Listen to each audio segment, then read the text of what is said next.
প্রিয় শিক্ষার্থীরা, কেমন আছো সবাই? আশা করি ভালো আছো। তোমরা আমাদের সিলেবাস ইতিমধ্যে শেষ হয়ে গেছে। আমি এখন আমরা কি করব, আমাদের সিলেবাসের শুরু থেকে আমরা রিভিশন ক্লাসগুলো আমাদের চলতে থাকবে। আমরা রিভিশন ক্লাসগুলো করব। নিশ্চয়ই এর মধ্যে আমি তোমাদেরকে যে নোটগুলো দিয়েছি, তোমাদের শূন্যস্থান পূরণ, তারপরে হচ্ছে মিলকরণ, এরপরে সঠিক উত্তর বাছাই, প্রশ্নের উত্তর, সেগুলো নিশ্চয়ই এর মধ্যে ইতিমধ্যে তোমরা সবাই শেষ করে ফেলেছো। এখন আমি তোমাদের একেবারে শুরু থেকে যেটা ছিল দ্বিতীয় অধ্যায়ের আমাদের পরিবেশ দ্বিতীয় অধ্যায়, সেটা থেকে আমি আবার তোমাদেরকে পুনরায় আলোচনা করব। তোমরা একটু ভালো করে দেখবা। তাহলে আমাদের আজকের টপিকস কি? আমাদের পরিবেশ। এখানের মধ্যে দেখো আমাদের পরিবেশে কি বলছে। আমরা কোথাও না কোথাও কি করি? বাস করি। আমরা কিসে বাস করি? আমরা বাড়িতে বাস করি, বা আমরা অনেক আছে যে যেমন পশু পাখি, ওরা কি করে, ওদের জন্য একটা ঘর থাকে, সেখানে বাস করে। আবার গরু ছাগল অনেক সময় দেখা যায় যে গাছের নিচে থাকে, এই ধরনের। তাহলে কি হয় যে আমরা কোথায় বাস করি? অবশ্যই আমরা একটা ঘরে বাস করি। আমরা কোথাও না কোথাও বাস করি। আমাদের চারপাশে যা কিছু আছে, যেমন কি কি আছে? মানুষ আছে, পশু পাখি আছে, তারপরে আছে কি গাছপালা আছে, নদী নালা আছে, খাল বিল আছে, মাটি আছে, পানি আছে, বাতাস ছাড়া আমরা চলতে পারি না, বাতাস আছে। এগুলো হচ্ছে আমাদের চারপাশ ঘিরে এই জিনিসগুলো আছে। তাহলে কি কি আছে আবার পড়ি? মানুষ, পশু পাখি, গাছপালা, নদী নালা, খাল বিল, মাটি, পানি ও বাতাস। এগুলো নিয়ে হচ্ছে আমাদের পরিবেশ। এক কথায় ভালো করে লাইনগুলো খেয়াল করলে আমরা এখান থেকে আমাদের সমস্ত আনসারগুলো পেয়ে যাব। আমাদের আনসারগুলো আমাদের দিতে অনেক বেশি সহজ হবে। তাহলে কি, এক কথায় আমাদের চারপাশে যা কিছু রয়েছে সেসব নিয়ে গড়ে উঠে কি আমাদের পরিবেশ। পরিবেশ কত প্রকার? পরিবেশ হচ্ছে দুই প্রকার। কি কি? একটা হচ্ছে প্রাকৃতিক পরিবেশ, আর আরেকটা হচ্ছে কি সামাজিক পরিবেশ। তাহলে প্রকৃতির আমরা দুই প্রকার পেলাম। কি কি পেলাম? একটা হচ্ছে প্রাকৃতিক পরিবেশ পেলাম, আরেকটা কি পেলাম? আরেকটা হচ্ছে সামাজিক পরিবেশ পেলাম। এখন আসো, প্রাকৃতিক পরিবেশের মধ্যে আবার কিছু ভাগ আছে। ভাগগুলো কি আগে আমরা সেটা জানি, এরপরে আমি বিস্তারিত আলোচনা করছি। প্রাকৃতিক পরিবেশের মধ্যে কি কি আছে?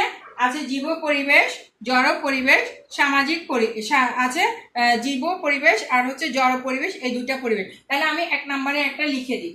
এক নম্বরে হচ্ছে কি আমাদের প্রাকৃতিক পরিবেশ।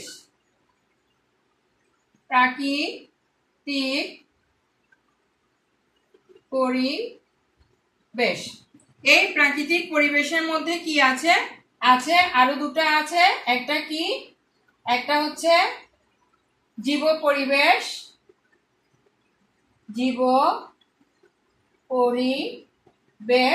আরেকটা কি? আরেকটা হচ্ছে জড়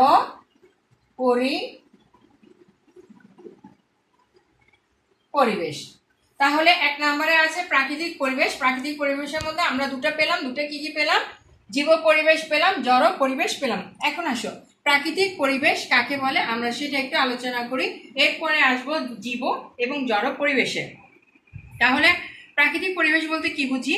প্রাকৃতিক পরিবেশ হচ্ছে প্রকৃতির তৈরি। কিভাবে? প্রকৃতিটা কি কি নিয়ে আমাদের তৈরি? সেটা হচ্ছে গাছপালা, পশু পাখি, নদী নালা, তারপর মাঠ, ঘাস, পানি, বায়ু, এগুলো নিয়ে আমাদের এই যে চন্দ্র সূর্য।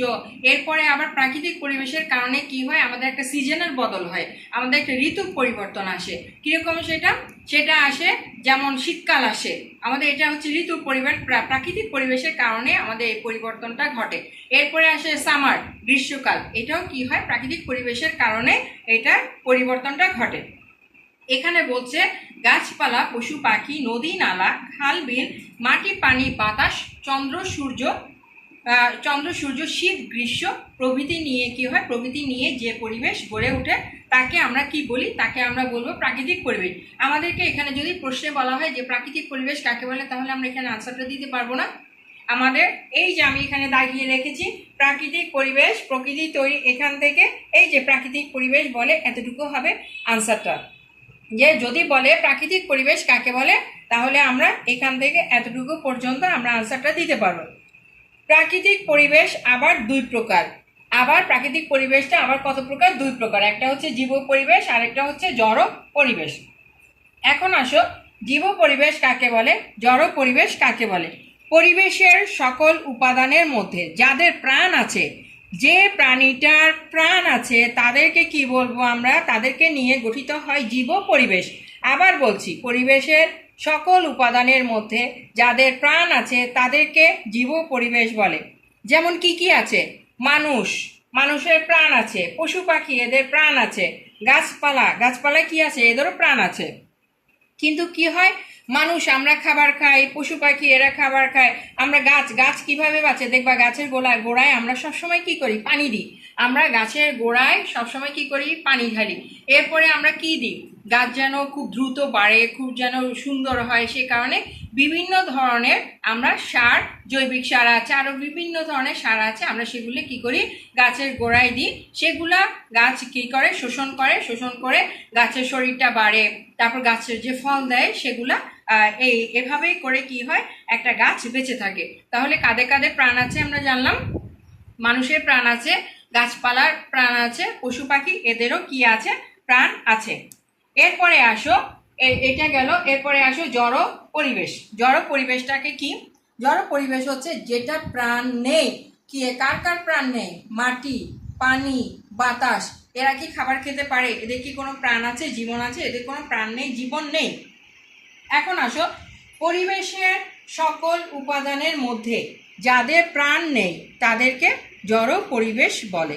যেমন কি কি, যেমন হচ্ছে মাটি, পানি, বাতাস। তাহলে আমরা জীব পরিবেশ কি এবং জড় পরিবেশ কি আমরা সেটা শিখলাম, বুঝলাম। এখন আসো 2 নম্বরে আমাদের কি, আমাদের হচ্ছে সামাজিক পরিবেশ।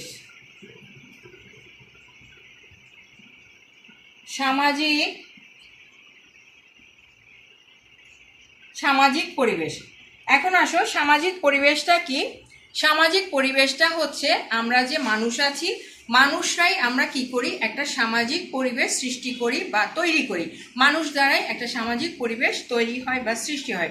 এই যে এখানে লিখেছে যে সমাজের সকল প্রকার লোকজন, আচার অনুষ্ঠান, ঘরবাড়ি, পুকুর ডোবা, অফিস আদালত, রাস্তাঘাট, হাট বাজার, স্কুল কলেজ ইত্যাদি নিয়ে যে পরিবেশ গড়ে ওঠে তাকে কি বলা হয়, সামাজিক পরিবেশ বলে। তোমাকে যদি প্রশ্নে বলে যে সামাজিক পরিবেশ কাকে বলে, তাহলে আমরা সামাজিক পরিবেশ এখান থেকে আমরা এতটুকু বলতে পারবো। আমি আবার বলছি, সামাজিক পরিবেশ মানুষের তৈরি, সমাজের সকল প্রকার লোকজন, আচার অনুষ্ঠান, ঘরবাড়ি, পুকুর ডোবা, অফিস আদালত, রাস্তাঘাট, হাট বাজার, স্কুল কলেজ ইত্যাদি নিয়ে যে পরিবেশ গড়ে ওঠে তাকে আমরা কি বলবো, তাকে আমরা বলবো সামাজিক পরিবেশ। এখন আসো এখানের মধ্যে পরিবেশ পরিচিতি কাকে বলে। 3 নাম্বার পয়েন্ট আমাদের কি, পরিবেশ পরিচিতি কাকে বলে। এখন এখানে দেখো আমাদেরকে একটা প্রশ্ন আছে যে পরিবেশ পরিচিতি কাকে বলে। যে বই পড়লে আমরা আমাদের পরিবেশ এবং তার সংরক্ষণ কিভাবে করে আমরা সেটা সংরক্ষণ করতে পারবো, আমরা ধরে রাখতে পারবো, সে সম্পর্কে জানতে পারি, তাকে কি বলে, পরিবেশ পরিচিতি বলে। আমি আবারও বলছি, জিনিসটা বোঝার চেষ্টা করো। যে বই পড়লে আমরা আমাদের পরিবেশ এবং তাহার সংরক্ষণ সম্পর্কে জানতে পারি তাহাকে কি বলে, পরিবেশ পরিচিতি বলে। পরিবেশ পরিচিতি পড়লে পরিবেশের বিভিন্ন বস্তু ও ঘটনার সাথে পরিচিতি হওয়া যায়। জিনিসটা বুঝো, পরিবেশ পরিচিতি পড়লে কি হয়, সেটা পড়লে হয় পরিবেশের বিভিন্ন যে বস্তু আছে এবং যে ঘটনা আছে, বিভিন্ন ধরনের ঘটনা যেগুলো আছে, সেই ঘটনার সাথে কি করা যায়, পরিচিত হওয়া যায়। আমাদের পরিবেশের অনেক সমস্যার সমাধান করা যায়, তাই আমাদের পরিবেশ পরিচিতি কি করা উচিত, পড়া উচিত। এখন এখানের মধ্যে কিছু প্রশ্ন আছে, সেই প্রশ্নগুলো কি কি। 1 নাম্বার হচ্ছে পরিবেশ কাকে বলে। তাহলে পরিবেশ কাকে বলে, এই যে আমরা এখানের মধ্যে পেয়েছি যে পরিবেশ কাকে বলে, এই যে 1 নাম্বারের উত্তরটা আমি 1 নাম্বার দিয়ে এখানের মধ্যে কি করেছি, দাগিয়ে রেখেছি। আমাদের চারপাশে যা কিছু আছে, যেমন মানুষ, পশু পাখি, গাছপালা, নদী নালা, খাল বিল, মাটি, পানি, বাতাস, এগুলো নিয়ে আমাদের কি, আমাদের পরিবেশ গঠিত হয়। তাহলে আমরা 1 নাম্বারের আনসারটা পেয়ে গেলাম। পরিবেশ কত প্রকার ও কি কি আমরা একটু আগে পড়েছি। পরিবেশ দুই প্রকার, কি কি? একটা হচ্ছে প্রাকৃতিক পরিবেশ, আরেকটা হচ্ছে সামাজিক পরিবেশ। তাহলে আমরা এখানের মধ্যে লিখব যে পরিবেশ কত প্রকার ও কি কি। পরিবেশ দুই প্রকার, একটা হচ্ছে প্রাকৃতিক পরিবেশ, আরেকটা কি? আরেকটা হচ্ছে সামাজিক পরিবেশ। এখন আসো, প্রাকৃতিক পরিবেশ কাকে বলে, 2 নম্বরে হচ্ছে সামাজিক পরিবেশ কাকে বলে। সবগুলো বইয়ের মধ্যে পাওয়া যায়। প্রাকৃতিক পরিবেশ প্রকৃতির তৈরি, গাছপালা, পশু পাখি, নদী নালা, খাল বিল, মাটি পানি, বাতাস, চন্দ্র সূর্য, শীত গ্রীষ্ম প্রভৃতি নিয়ে যে পরিবেশ গঠিত হয় তাকে আমরা বলবো প্রাকৃতিক পরিবেশ। আর প্রাকৃতিক পরিবেশ যেমন কি কি আছে, যেমন দিয়ে আমরা যদি উদাহরণ দিই তাহলে আমাদের নাম্বারটা ভালো আসবে। একটা হচ্ছে জীব পরিবেশ, আরেকটা হচ্ছে জড় পরিবেশ। এখন আসো, জীব পরিবেশ আর জড় পরিবেশ এগুলোর উদাহরণ দেওয়া লাগবে না, শুধু প্রাকৃতিক পরিবেশ কাকে বলে এটা বলেছে। আর বলেছে সামাজিক পরিবেশ কাকে বলে। সামাজিক পরিবেশটা আমরা কি বলবো? সামাজিক পরিবেশ মানুষের তৈরি, সমাজের সকল প্রকার লোকজন, আচার অনুষ্ঠান, ঘর বাড়ি, পুকুর ডোবা, অফিস আদালত, রাস্তাঘাট, বাজার, স্কুল কলেজ ইত্যাদি নিয়ে যে পরিবেশ গড়ে ওঠে তাকেই কি বলবো? সামাজিক পরিবেশ বলবো। তাহলে আমরা এখানের মধ্যে এই দুটোর আনসার পেয়ে গেলাম। প্রাকৃতিক পরিবেশ কাকে বলে বললাম, সামাজিক পরিবেশ কাকে বললাম, আমরা এগুলোর আনসার পেয়ে গেলাম। এখন আসো পরিবেশ পরিচিতি কাকে বলে। এই যে পরিবেশ পরিচিতি কাকে বলে, আমরা এখান থেকে এটার কি করতে পারবো, এটার আনসারটা আমরা দিতে পারবো। যে বই পড়লে আমরা আমাদের পরিবেশ এবং তাহার সংরক্ষণ সম্পর্কে জানতে পারি তাকে কি বলবো? পরিবেশ পরিচিতি বলে। আমরা এখান থেকে এতটুকু পর্যন্ত আমাদের যে 5 নম্বরের যে কোশ্চেনটা আছে সেটা আমরা কি করতে পারবো? আমরা এখান থেকে বলতে পারবো। এখন আসো, এখানের মধ্যে আছে দুটো সঠিক উত্তর বাছাই। তাহলে সঠিক উত্তর বাছাইগুলো কি কি? পরিবেশ কয় রকম? পরিবেশ আমরা জানি, আমরা এর মধ্যে জেনেছি, পড়েছি। পরিবেশ 2 প্রকার, 2, 3, 4, 5 দেওয়া আছে। তাহলে আমরা কোনটাতে টিকমার্ক দিব? আমরা ক এটাতে আমরা টিকমার্ক দিব। 2 প্রকার। মাটি পানি বাতাস ইত্যাদি কোন পরিবেশ গঠন করে? তাহলে মাটি পানি বাতাস এটা কি সামাজিক পরিবেশ? এটা সামাজিক পরিবেশ হবে না। কেন? সামাজিক পরিবেশ হচ্ছে মানুষের সৃষ্টি। জীব পরিবেশ না, এটাও হবে না। জড় পরিবেশ এটাও হবে না। হবে কোনটা? এটার আনসার হবে এখানের মধ্যে গতে আছে যে ভৌগোলিক পরিবেশ, এটা হবে এটার সঠিক আনসার। তাহলে মাটি পানি বাতাস ইত্যাদি কোন পরিবেশ গঠন করে? আমরা এটার সঠিক আনসার বলবো ভৌগোলিক পরিবেশ গঠন করে। ভালো করে আবার একটু দেখে নাও। তাহলে আমরা আনসারগুলো কি কি পেলাম? আমরা এখানের মধ্যে এই অধ্যায়ের মধ্যে আমাদের পরিবেশ, এটার মধ্যে থেকে আমরা কি কি শিখলাম? পরিবেশ কাকে বলে আমরা এটা শিখলাম, পরিবেশ কত প্রকার ও কি কি এটা শিখলাম। এরপরে শিখলাম প্রাকৃতিক পরিবেশ কাকে বলে, সামাজিক পরিবেশ কাকে বলে, পরিবেশ পরিচিতি কাকে বলে। এরপরে আসো আমরা শিখলাম সঠিক উত্তর বাছাইয়ের মধ্যে পরিবেশ কয় রকম, মাটি পানি বাতাস ইত্যাদি কোন পরিবেশ গঠন করে। আচ্ছা, তাহলে এখন এই অধ্যায়টা আমরা এখানে শেষ করব। আর তোমরা আমি যে শূন্যস্থান পূরণ এর আগে দিয়েছি সেগুলো তোমরা দেখবে, সেগুলোও পড়বা।